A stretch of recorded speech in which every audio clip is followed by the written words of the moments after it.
Halo semua, apa kabar? Saya doakan semoga kalian sehat bahagia, lancar segala urusan dan rezekinya. Hari ini Selasa, tanggal 1 Juli 2025, kami mengunjungi kompleks Monumen Pancasila Sakti yang terletak di Jalan Raya Pondok Gede Lubang Buaya, Kecamatan Cipayung, Jakarta Timur, DKI Jakarta. Monumen Pancasila Sakti dibangun atas gagasan Presiden RI kedua Indonesia, Soeharto. Monumen ini merupakan monumen khusus yang berada di bawah kepemilikan TNI dan dikelola oleh Pusat Sejarah TNI. Tonton video ini, semoga bermanfaat. Selamat datang di Monumen Pancasila Sakti Lubang Buaya. Kita baru datang, guys. Hari ini Selasa, tanggal 31. Sekarang tinggal 31 apa tanggal 1? Oh, tanggal 1 Juli 2025. Mau sholat duhur dulu. Musolah An-Nur. Halo semua, saat ini kita sudah berada di kawasan Monumen Pancasila Sakti. Ini Pak Rete selesai sholat, kita menuju ke Sumur Maut, kemudian 3 rumah bersejarah, terus Monumen Pancasila Sakti. Tugu patungnya di sana. Ya. Ini petunjuk ini. Tugu Ya. patung revolusi. Ya. Tugu patung pahlawan revolusi, pahlawan revolusi. Sumur Maut, 3 rumah bersejarah, truk PN Artayasa, mobil dinas atau Men Pangat, mobil dinas Pangkostrat. Oke. Menuju Monumen Pancasila Sakti. Sebelum menjadi sebuah monumen sejarah, tempat ini merupakan kebun karet yang sudah tidak berfungsi lagi, dijadikan sebagai tempat pembuangan akhir para korban Gerakan 30 September 1965 atau G30S. Monumen ini berdiri di atas lahan seluas 14,6 hektar dan terdiri dari beberapa tempat yang bersejarah.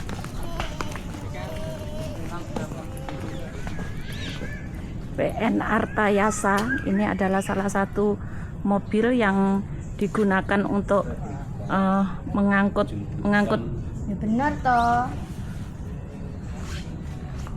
plat nomornya B Iya, 2982L, digunakan untuk mengangkut Brigjen TNI Panjaitan Pak. untuk mengambil jenazahnya Pak Panjaitan ya. Ya, saya. Kok iso nggak replikan? Jaluk ning pabrik Mas. Nah, monumen ini diresmikan tanggal 29 bulan 9 tahun 94. Loh, tanggal kelahirannya Kak Faris.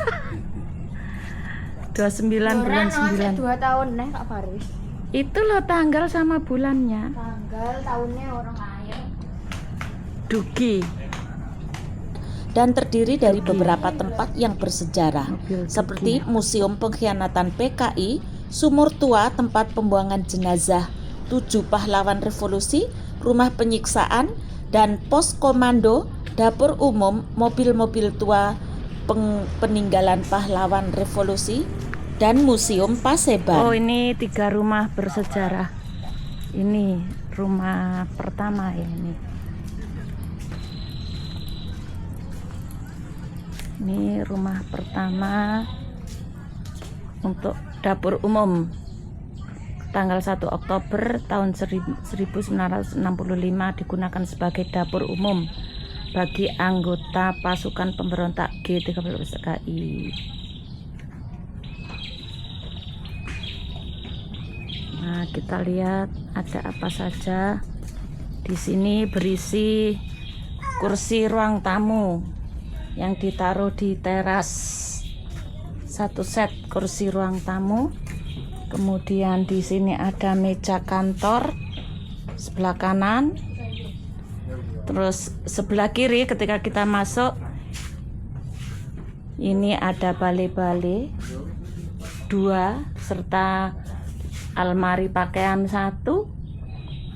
Nah, terus di sini sebelah kanan ada bilik. Nih. Terus kita menuju ke belakang, ada dapur. Ini ada penggorengan yang besar. Kemudian di sini ada tungku untuk memasak nasi dan ada rak perabotan, rak piring biasanya. Dan seperti inilah halaman belakang dari rumah yang dulu digunakan sebagai dapur umum oleh kaum pemberontak G30 SPKI. Dan kita muter ke arah kanan. Oh, ternyata di sini juga ada tempat penyimpanan bahan makanan ternyata. Nih di sini ada tempat penyimpanan bahan. Menuju ke rumah sejarah yang kedua. Di sini seperti rumah induk yang digunakan sebagai pos komando. Ya, kita masuk dari pintu utama. Assalamualaikum. Nah, seperti biasa di sini kita jumpai satu set ruang tamu dengan satu set meja kursi dan kamar depan ada bale-bale kecil. Kita masuk ke dalam. Nah, sebelah kanan ada almari pajangan dan 1 buah mesin jahit serta buffet. Dan di sebelah sini ada almari pakaian. Dan di bagian tengah ini ada 1 set meja kursi untuk makan serta ada lampu gantung. Ini lampu petromak zaman dulu. Nah, sisi sebelah kanan kita ada 2 bilik, 2 kamar ya, yang berisi 1 tempat tidur besar dan 1 buah almari dengan jendela 1 di tengah yang cukup lebar. Nah, kamar yang ketiga deretan dari depan tadi, nih ada 2 bale-bale yang juga sekaligus mungkin untuk menyimpan bahan makanan ya. Nah, di ruang tengah ini selain 1 set meja kursi untuk makan, kita juga menemukan 1 tempat tidur. Nah, kalau kita keluar ke arah serambi sebelah kiri, kita juga menjumpai 1 set kursi tamu. Sekarang kita akan menuju ke belakang rumah sejarah yang kedua. Di sini tembus menuju ke area rumah bersejarah yang ketiga. Di sini berisi dengan diorama kelihatannya. Ini lubangnya. Oh, Ini interogasi itu.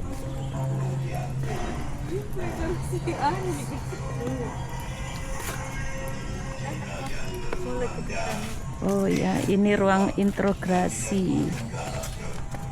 Kita bisa melihat dari sini.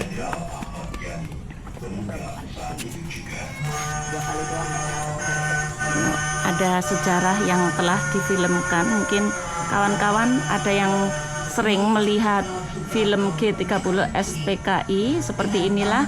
Di sini ada 3 jenderal yang sebelum dieksekusi. Mereka adalah Lettu PA Tendean, Brigjen TNI Sutoyo S, dan Mayor Jenderal TNI Raden Suprapto. Kita lihat dari arah sana ya biar kelihatan wajah-wajahnya. Pada waktu penculikan, hanya beliaulah mematikan. Karena beliau hanya menggunakan pakaian yang paling unik, sebuah celana pendek dan kaos singlet. Ditemukan pecahan peluru dan sarang di kepala beliau. Brigadir Jenderal TNI Panjaitan ketika diculik menggunakan biara, namun sempat berganti dan menggunakan pakaian dinas. Beliau dibunuh di tempat dan dibawa ke lubang buaya. Ada 4 jenderal di sini yang satu Mayor Jenderal TNI S. Parman. Ini dulu-dulunya Brigjen. Wih lo mayor. Iya. Brigadir Jenderal Sutoyo beliau diculik, tangannya diikat, matanya ditutup, lalu diangkut ke lubang buaya. Pada saat itu Ini dibunuh saya lagi dibunuhnya apa dikubur hidup? Ada yang dikubur hidup-hidup, ada yang dibunuh dulu, yang paling banyak disiksa dulu, yang jelas disiksa dulu. Saat ini saya berdiri di lapangan tepat berada di garis lurus sumur tua dan patung Monumen Pancasila Sakti. Monumen Pancasila Sakti.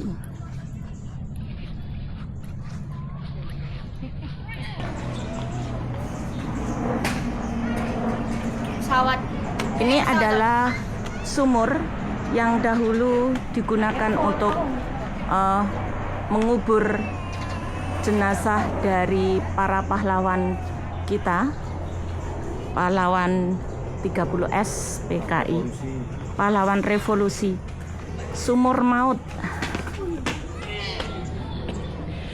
dalamnya 12 meter ke bawah.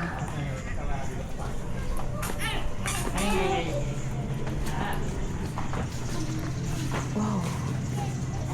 A'udzu bikalimatillahi tammati min syarri ma khalaq. A'udzu bikalimatillahi tammati. A'udzu bikalimatillahi tammati min syarri ma khalaq.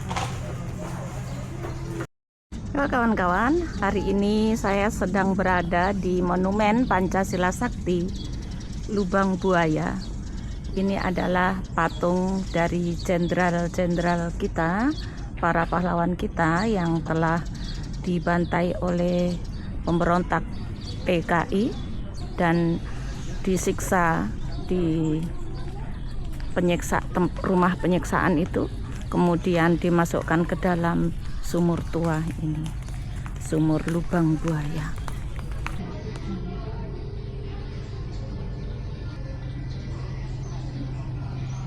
Sebelum dimasukkan ke dalam sumur tua ini, para jenderal itu disiksa dulu guys. Bahkan ada yang belum benar-benar meninggal dan sudah dimasukkan ke dalam sumur.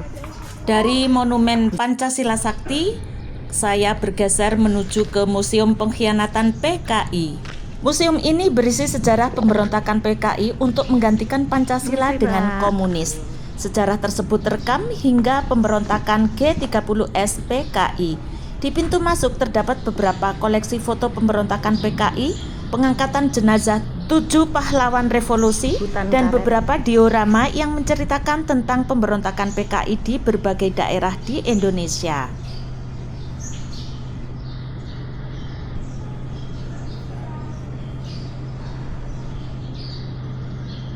Lokasi Monumen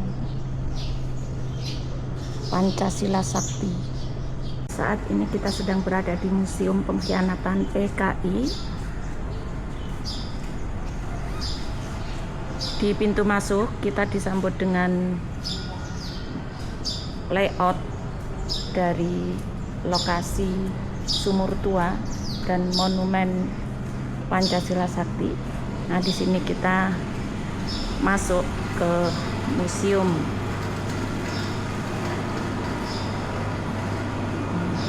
Ini adalah korban keganasan pemberontakan PKI Madiun tahun 1948 yang sekarang sudah ada monumen untuk memperingati pemberontakan PKI Madiun tahun 1948, terletak di Desa Kresek, Kecamatan Wungu, Kabupaten Madiun, Jawa Timur, guys. Dan yang kedua ini adalah penggalian dan pengangkatan jenazah korban keganasan pemberontakan PKI di Lubang Buaya, Jakarta Timur tahun 1965. Serta ini sidang Mahkamah Militer luar biasa terhadap tokoh-tokoh pemimpin pemberontakan PKI tahun 1966 hingga 1967. Masuki lorong pertama, ada diorama dari peristiwa 3 daerah yang terjadi 4 November 1945. Kemudian kita bergeser, di sebelah kanan ini adalah diorama dari aksi teror gerombolan Cek Mamat terjadi 9 Desember 1940. Dan ini diorama aksi kekerasan pasukan Ubel-Ubel di Sepatan, Tangerang, tanggal 12 Desember 1940. Kita lanjut ke sini. Loh kok gelap, Fir? Oh, lampunya mati di sini. Ini adalah pemberontakan PKI di Cirebon tanggal 14 Februari 1946. Dioramanya gelap. Lanjut ke diorama berikutnya adalah peristiwa revolusi sosial di Langkat tanggal 9 Maret tahun 1946, Langkat, Sumatera Timur. Kita dapati diorama dari pemogokan buruh Sarbupri di Delanggu tanggal 23 Juni 1948.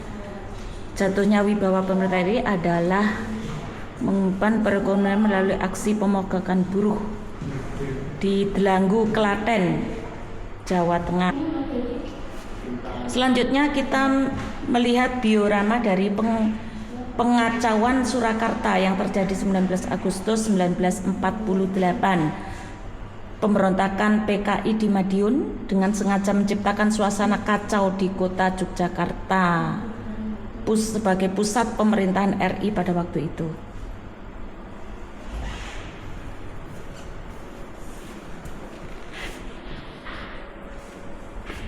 Nah, ini Madiun ini. Nah, ini dia peristiwa PKI di Madiun. Pemberontakan PKI di Madiun terjadi tanggal 18 September 1948 setelah gagal menjatuhkan kabinet Hatta melalui cara parlemen. Maka organisasi yang berhaluan komunis menghimpun diri dalam Front Demokrasi Rakyat atau FDR. FDR melakukan aksi-aksi politik dan tindak kekerasan yang dipimpin oleh Musso, ya. Ini.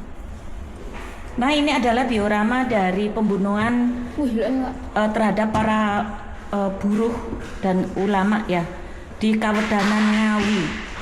Kawedanan ki Ngawi loh. Nih, terjadi tanggal 20 September 1948. Oh, Ngawen, Blora, maksudnya di Blora.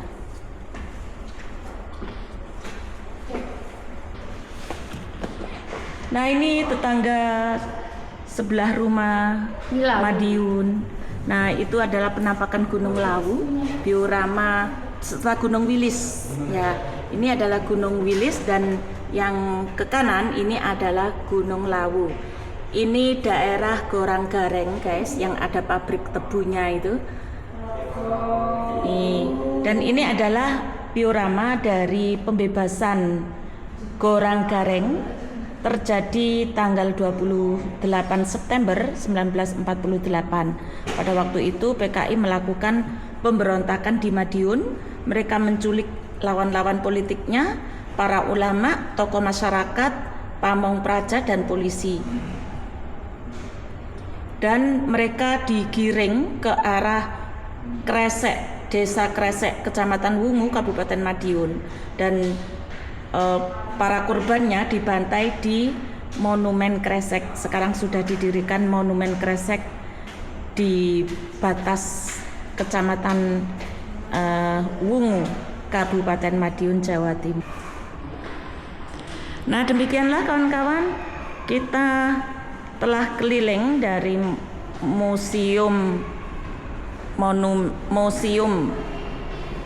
pemberontakan PKI, dan ini mungkin ini yang terakhir ya, penghancuran PKI di Soko. Soko itu daerah Ponorogo, karena di sini tampilan gunungnya masih pegunungan Wilis dan Gunung Kidul atau Gunung Seribu. Nih, penghancuran PKI di Soko tanggal 28 September 1948. Di Gunung Wilis, Ponorogo, daerah Ponorogo ini, guys. Ponorogo Kabupaten Ponorogo, Provinsi Jawa Timur. Nah, ini adalah diorama pembantaian para ulama di Dungus. Di Dungus ini Kabupaten Madiun, guys. Terjadi 1 Oktober 1948.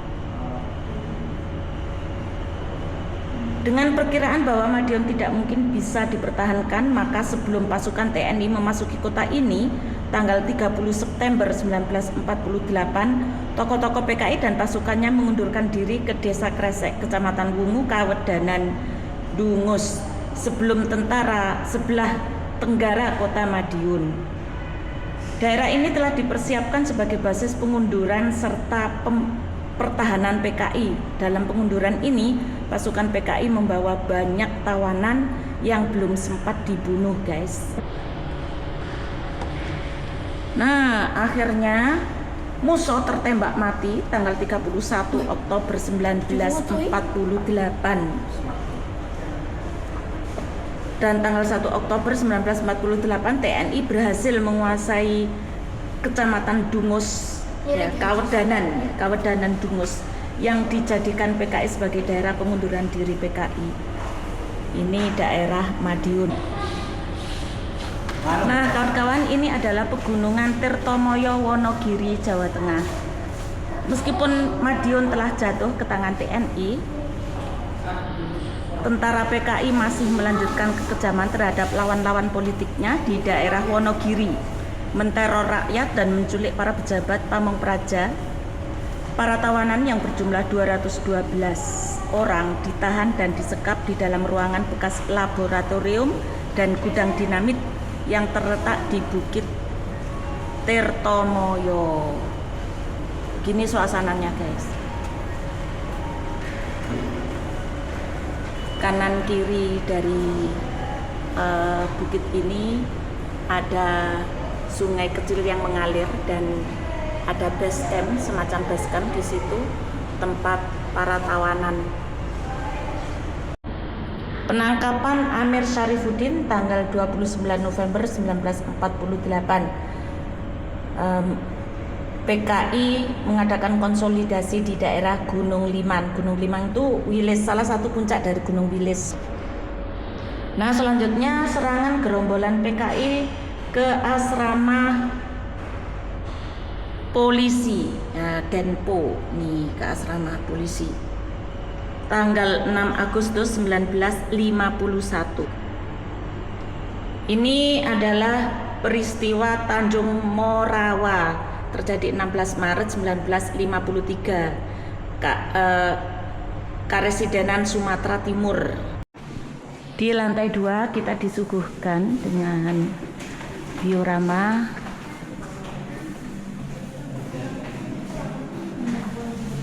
berupa perundingan-perundingan. Nih, demo kancam, demo-demo.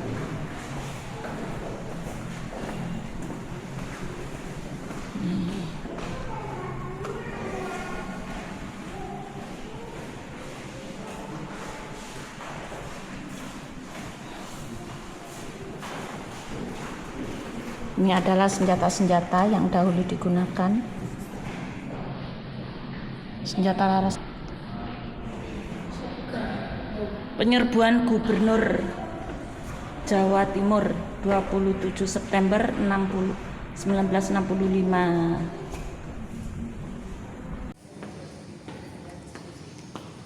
Dan lantai 2 ini sekaligus juga sebagai pintu keluar dari Museum Pemberontakan G30 SPKI. Terima kasih kepada Anda yang telah menyaksikan sebagian dari diorama peristiwa biadab yang dilakukan oleh PKI. Jangan biarkan peristiwa semacam itu terulang kembali.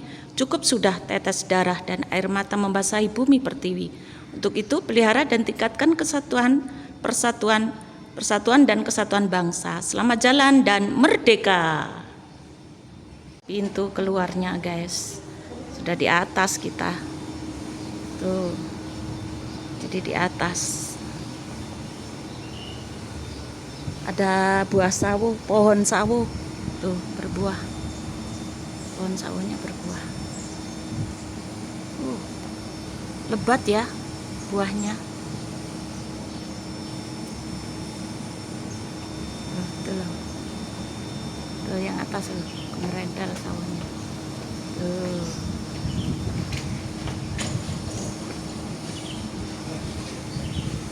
Sumuk, sumuk, sumuk, sumuk.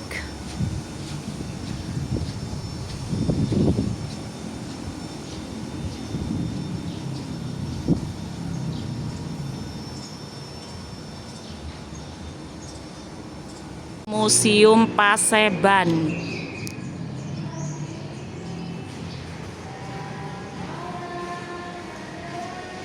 Rapat-rapat persiapan pemberontakan G30 SPKI.